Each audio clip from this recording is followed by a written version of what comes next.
मैं भी शराफत से जीता मगर मुझको शरीफों से लगता था डर। नमस्कार, स्वागत, आदाब, सत श्री अकाल, वाहेगुरु कुरेसी खालसा, वाहेगुरु दी फतेह। जो बोले सो निहाल, सत श्री अकाल। जो बोले सो निहाल। स्वागत है आप सभी लोगों का डिजिटल प्लेटफॉर्म पर।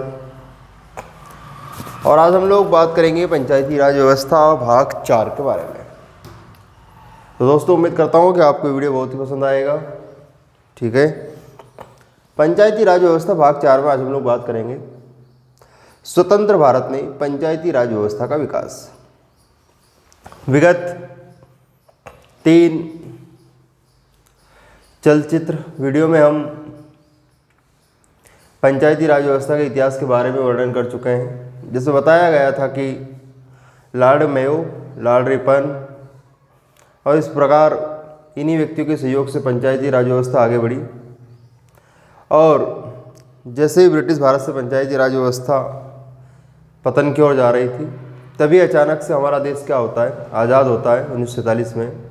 और जैसे ही हमारा देश आज़ाद होता है तो क्या होता है, तो जैसे ही हमारा देश आज़ाद होता है बेटा, तो पंचायती राज व्यवस्था में एक नया आयाम, एक नई पहल, एक नई शुरुआत दोबारा से होती है। और आज हम लोग उसी के बारे में चर्चा करेंगे कि आज़ाद भारत में पंचायती राज व्यवस्था ने क्या गुल खिलाए। जब हमें अधिकार मिले तब हमने पंचायती राज व्यवस्थाओं के लिए क्या क्या किया, इन सारी बातों का जिक्र हम इस वीडियो में करेंगे।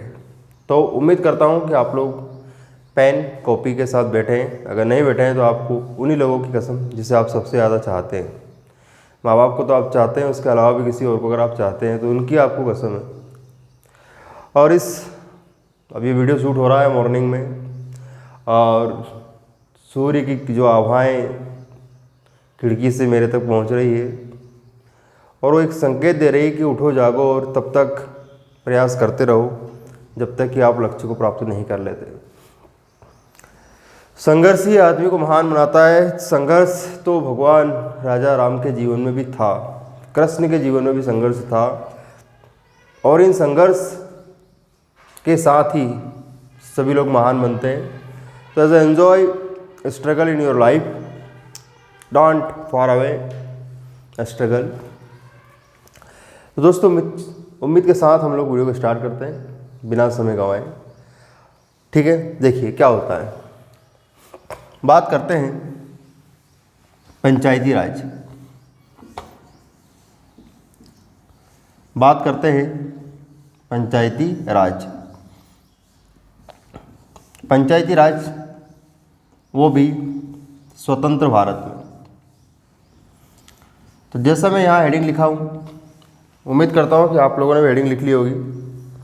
ठीक है, और हेडिंग में क्या लिखा आपने, पंचायती राज। स्वतंत्र भारत में पंचायती राज के बारे में हम लोग चर्चा करेंगे। अब इसमें देखते हैं अपन क्या होता है। सबसे पहली चीज़, तो स्वतंत्र भारत की बात आई है तो स्वतंत्रता का जिक्र होना चाहिए कि हमने आज़ादी कब प्राप्त करी। ये भी तो यार क्वेश्चन आ सकता है ना भैया। पहला जिक्र 15 अगस्त 1947, वी आर गेटिंग आज़ादी। जब आज़ादी हमें प्राप्त हुई तो क्या हमारे पास कोई संविधान था, हमारे पास कोई ऐसी लीगल बुक थी, क्या हमारे पास कॉन्स्टिट्यूशन था जिसकी वजह से हम इस देश को चला सकें? देश को चलाने के लिए हमारे पास कोई नियम कायदे थे? नहीं। अभी तो हम लोग गुलामी की बेड़ियों से आज़ाद हुए थे, और जैसे अंग्रेज भारत से जाएंगे, हमारे पड़ोसी देश गिद्ध की तरह निगाह लगाए हुए हमारे ऊपर वापस से गुलाम करने या गुलामी का हमें वापस से बेड़िया पहनाने का उनको शौक था, या फिर मौका की तलाश कर रहे थे वो लोग। तो होता क्या है कि ऐसी कंडीशन में जब हमारा देश आज़ाद होता है और देश को चलाने के लिए कुछ नियम कायदे, कुछ लीगल प्रोसीजर के लिए एक किताब आती है सामने, जिस किताब का नाम है संविधान। और उस किताब को लाने में सबसे बड़ा हाथ है किसका? बाबा साहब का। बाबा साहब सब जानते हैं, दे आर नो एनी परिचय के मोहताज, वो किसी परिचय के मोहताज नहीं हैं। इतनी बात लोग अब जानते हैं। ठीक है, तो देखते हैं आगे क्या होता है। फिर आती है 26 जनवरी, और 26 जनवरी जो आती है तो आपको पता अपन गीत वीत तो गाते ही हैं, लेकिन यहाँ क्वेश्चन क्या पूछा जाएगा। 26 जनवरी 1950 को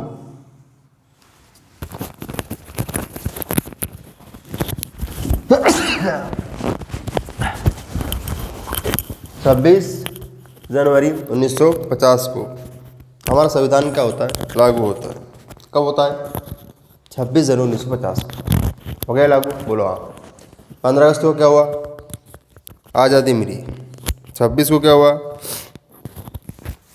तो 26 को हमें देख लो ये हुआ संविधान लागू, आज़ादी, संविधान लागू। ठीक भाई, संविधान लागू में क्या खास? तो वही एक हमें क्या दी गई? किताब। उस किताब का नाम संविधान। संविधान में क्या? नियम। काय के नियम? देश को चलाने के लिए। सर कैसे? एक दो नियम बता दीजिए। सिंपल सी बात है बेटा कि देश है जो देश है उसमें एक राष्ट्रपति होगा, एक प्रधानमंत्री होगा, मुख्यमंत्री होगा, राज्यपाल होगा।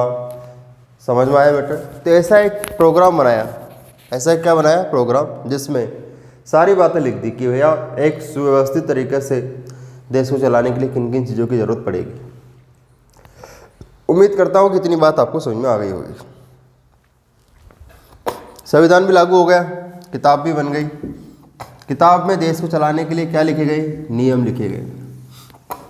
अब आते हैं मुद्दे की बात पर कि हमारे इधर क्या प्रोग्राम हुआ।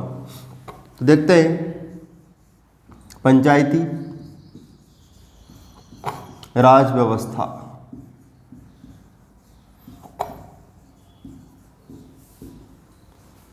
क्या हुआ? हमारे हित में क्या प्रोग्राम हुए? तो बेटा हमारे हित में क्या प्रोग्राम हुए कि जब ये किताब लिखी जा रही थी तब इसमें, इस किताब के भाग नंबर 4 में, भाग नंबर 4 में और अनुच्छेद 40 में एक बात लिखी गई। कैसी बात लिखी गई सर? देखिए क्या लिखा था। संविधान के लागू होने के बाद संविधान में क्या लिखा गया? तो भाग नंबर 4 IV अनुच्छेद 40, अनुच्छेद 40 में एक्चुअल में क्या है? नीति, निर्देशक तत्व, जिसे आप लोग DPSP भी कहते हैं। अनुच्छेद 40 को किस नाम से जानते हैं? नीति, निदेशक तत्व। और इसमें लिखा गया था कि हमें पंचायत का गठन करना है। इसमें ऐसे लिखा कि पंचायत का क्या होगा? गठन होगा। और पंचायत का गठन कौन करेगी? राज्य सरकार करेगी। लो साहब, जब संविधान लागू हुआ तो संविधान जैसे लागू होता है, वो जो किताब जब बन रही थी या संविधान लागू होने के बाद या संविधान लागू होने से पहले उस किताब में क्या लिखा गया? तो बहुत सारे सुधार तो संविधान लागू होने के बाद होंगे, जिसे हम लोग 73 और 74 संविधान संशोधन कहते हैं। लेकिन बेटा बात से रुकने वाली नहीं है, आज तक भी परिवर्तन हो रहे हैं। अब इसमें अपन बात करते हैं क्या है खास। देखिएगा, पंचायत का गठन राज्य सरकार के द्वारा होगा, और जब राज्य सरकार किसी काम को करती है तो पंचायत आ जाएगी किधर? पंचायती राज का मैटर हो जाएगा राज्य सूची का। पंचायती राज की सूची में है तो बाद में चर्चा करेंगे, लेकिन केंद्र सरकार और राज्य सरकार की काम करने की जो शक्तियाँ होती है उनमें से पंचायती राज किसके अंडर में काम करेगा, तो राज्य सूची के अंडर में काम करेगा। मतलब पंचायत संबंधी अधिकांश काम डन बाय स्टेट राज्य के द्वारा सोल्व होंगे। अब सर यहाँ से प्रश्न कैसे पूछे जाएंगे, सिंपल सी बात है बेटा, जब संविधान लागू हुआ तो उसमें पंचायती राज के बारे में कोई जिक्र हुआ? बिल्कुल। जिक्र क्या हुआ समझते हैं। भाग नंबर 4 में पंचायती राज का उल्लेख है, अनुच्छेद नंबर 40 में पंचायती राज का उल्लेख है। क्या लिखा उसमें, तो बेटा उसमें लिखा था कि राज्य की पंचायतें के लिए राज्य की सरकार काम करेगी और सभी जगह पंचायतों का गठन, निर्माण, रचना, संरचना जो भी है वो सब कौन करेगी? राज्य सरकार करेगी। और जैसे ही राज्य सरकार ये काम करेंगी तो बेटा ये विषय किसके अंडर में चला गया? स्टेट गवर्नमेंट के अंडर में चला गया और तभी से पंचायती राज व्यवस्था को कहा जाने लगा राज्य सूची का विषय। मतलब इस विषय में जब भी कोई काम करना होगा तो पहले स्टेट गवर्नमेंट से पूछा जाएगा। क्या इतनी बात आपको समझ में आ गई? बोलो यस। अगर आ गई हो तो आप मुझे बताइए। आगे बात करें हम, ठीक है। देखिएगा क्या होता है। अब इसके बाद देखते हैं कि इसके बाद क्या हुआ। पेन और कॉपी आपके पास होना चाहिए, अगर नहीं है तो आप कोई मतलब नहीं है पढ़ने से। पंचायती राज व्यवस्था संविधान भाग 4 अनुच्छेद 40 नीति निर्देशक तत्व 40 को नीति निर्देशक तत्व भी कहते हैं। 36 से 51 तक मौलिक कर्तव्य है इसके पहले जो भी है, पर फिलहाल इतना से याद रखना, अनुच्छेद 40 को हम लोग और किस नाम से जानते हैं? नीति निर्देशक तत्व के नाम से जानते हैं। पंचायत गठन राज्य सरकार करेगी, पंचायती राज और राज्य सूची का विषय है। इतनी बात सीख गए होंगे उम्मीद करता हूँ। अगर नहीं भी सीखे हैं तो आप लोग बता देना कि सर इसमें प्रॉब्लम है, ठीक है। अब देखते हैं आगे क्या होता है। किताब में बातें लिख दी गई, बोलो हाँ ठीक है गठन करेगी, लेकिन इसमें कोई नियम कायदे नहीं बताए गए कि कैसे गठन होगी, कौन गठन करेगा, कौन शासन करेगा, क्या मैटर है। कोई भी बात स्पष्ट तरीके से नहीं बोली गई।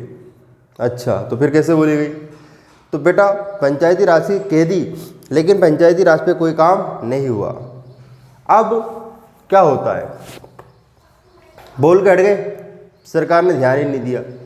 लेकिन क्या हुआ, नेहरू जी का सपना था, नेहरू जी का सपना था कि भैया मैं गांधी जी का सपना पूरा करूं।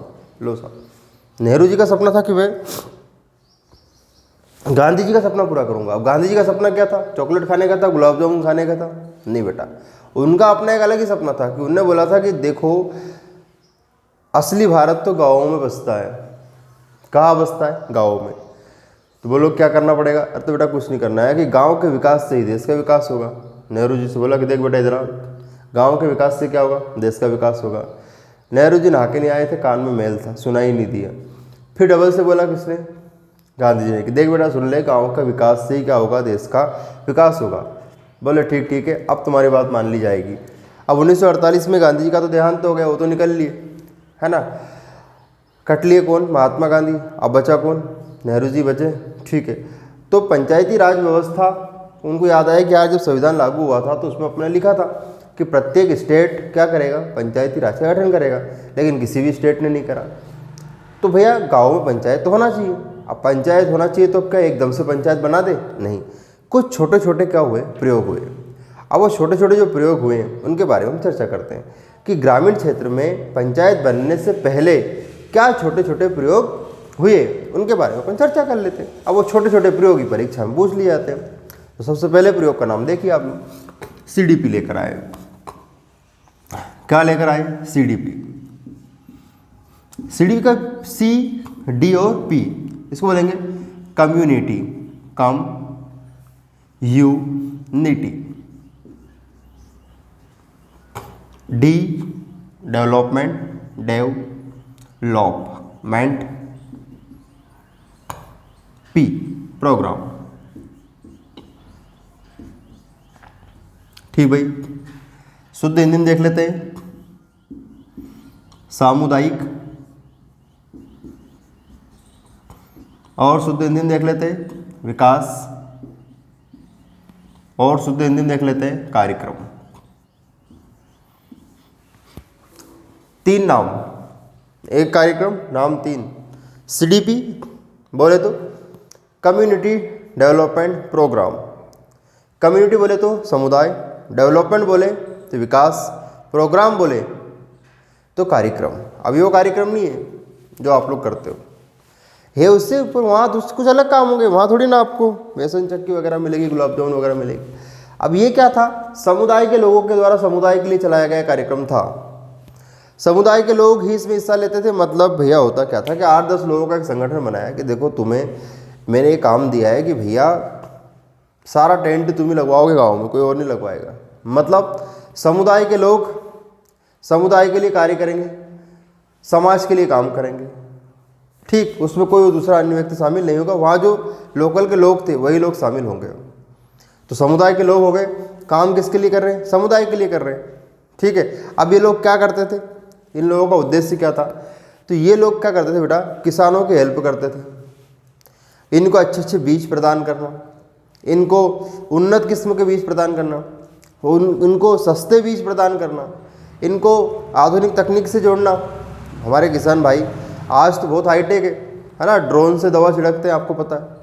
लेकिन बेटा बात कर रहे हैं अपन उधर कब की, 1950 की, और अब चल क्या रहा है 2022, अंतर है ना बेटा। पिक्चर क्लियर है यहाँ तक। अब कहने का मतलब समझ में आ गया कि समुदाय के लोग मिलकर समुदाय के लिए, मतलब समाज के विकास के लिए क्या करते थे, कार्य करते थे। और इस कार्यक्रम का नाम क्या हो गया, सामुदायिक विकास कार्यक्रम हो गया। आओ भैया, क्या करते थे, किसानों की हेल्प करते थे, सिंपल सी बात, नहीं आया समझ में। तो सामुदायिक विकास कार्यक्रम की शुरुआत जब हुई तो गांधी जी के दिन से हुई। गांधी पैदाइन 2 अक्टूबर,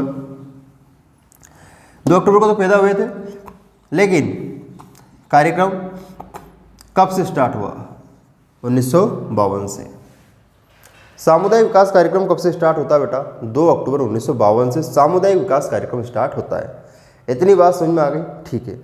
अब सामुदायिक विकास कार्यक्रम जो स्टार्ट हुआ, तो इस स्टार्ट करने की, इस कार्यक्रम को स्टार्ट तो कब हुआ, 1952 में, और तारीख गांधी जी की जयंती। और इस जयंती से कई क्वेश्चन आते हैं। स्वच्छता दिवस याद रखना है, गांधी जयंती याद रखना है, इसके बाद लाल बहादुर शास्त्री की जयंती,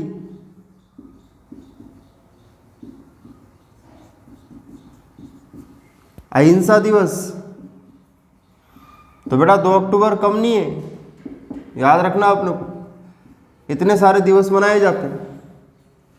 लेकिन हमारे काम का गांधी जी की जयंती के दिन से क्या स्टार्ट हुआ, सामुदायिक विकास कार्यक्रम। गांधी जी की जयंती क्यों चुनी गई, क्योंकि उसका प्रमुख कारण आप लोग जानते क्या था, उसका प्रमुख कारण वही है, कारण कीटाणु। कारण कीटाणु नहीं, कारण है महात्मा गांधी। और महात्मा गांधी का क्या कारण है, क्या काम है उनका, तो महात्मा गांधी पैदा हुए थे और उनका सपना था कि देश का विकास, ग्राम का विकास ही देश का विकास है, ठीक है। तो इस कार्यक्रम को स्टार्ट करने की प्रेरणा कहाँ से मिलती है, तो इस कार्यक्रम को स्टार्ट करने की प्रेरणा मिलती है हमें कहाँ से, इटावा परियोजना से। इटावा परियोजना से। इटावा परियोजना, इटावा नाम की जगह कहाँ है सर, उत्तर प्रदेश में। कौन चला रहे थे, तो इसमें सहयोगी देश था अमेरिका। वहाँ के कौन व्यक्ति थे, तो वहाँ के थे अल्बर्ट मेयर। वहाँ के कौन व्यक्ति हेल्प कर रहे थे बेटा, अल्बर्ट मेयर।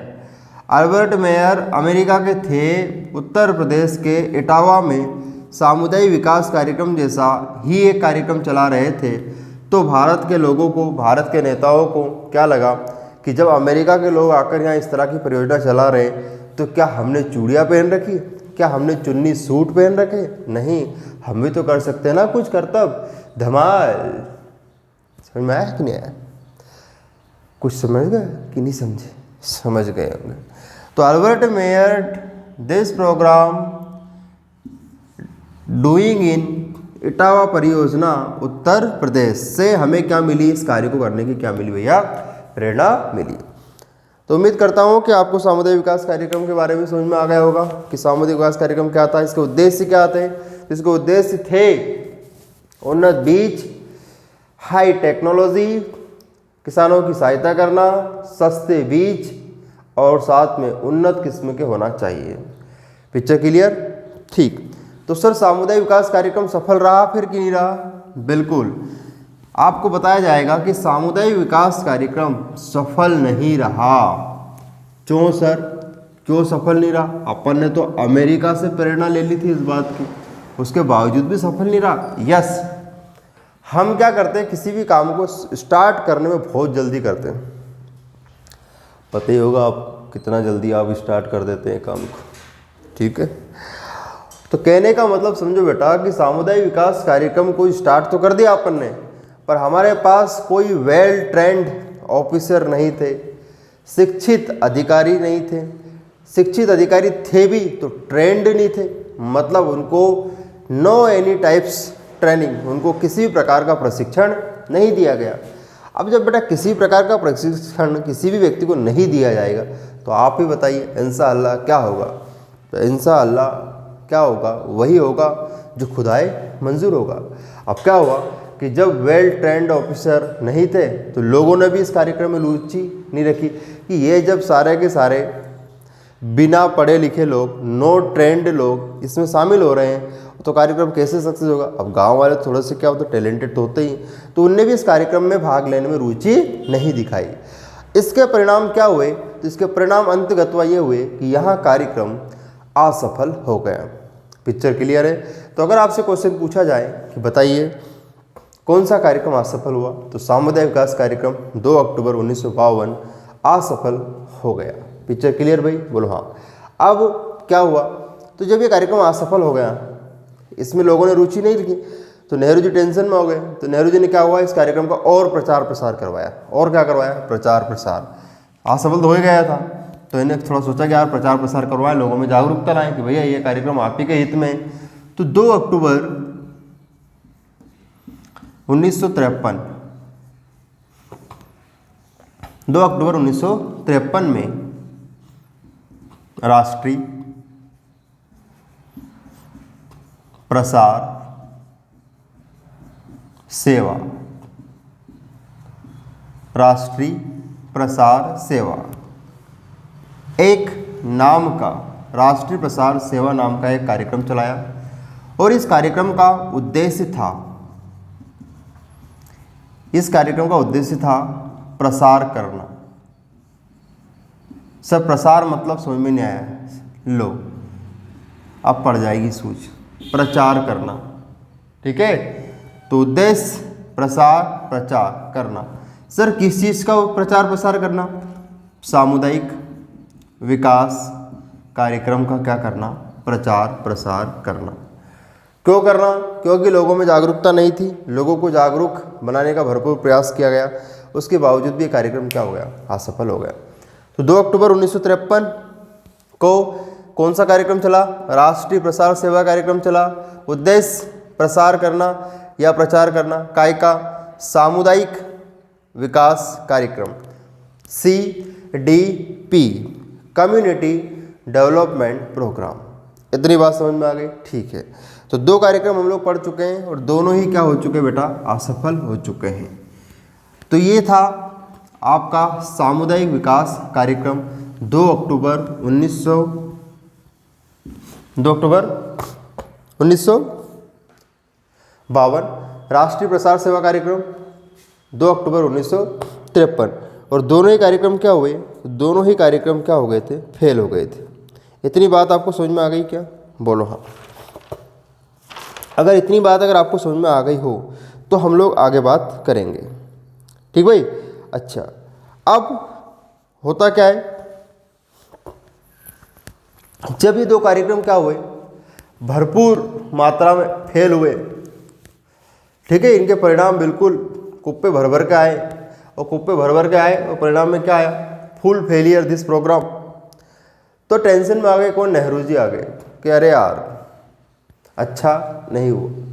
अब नेहरू जी जब टेंशन में आ गए तो फिर क्या हुआ? नेहरू जी ने एक समिति का बनाने का आह्वान कर दिया कि ये कार्यक्रम क्यों फेल हुए, इस कार्यक्रम में क्यों लोगों ने भाग नहीं लिया, वेल ट्रेंड अधिकारी अपन ने रखे नहीं रखे, ये सारी बातें जो निकल के आई, ये निकल के क्यों आई, क्योंकि इस कार्यक्रम के प्रचार प्रसार के लिए खूब पैसा खर्च करा नेहरू जी ने, लेकिन परिणाम फिर भी क्या हो गए, फेल हो गए।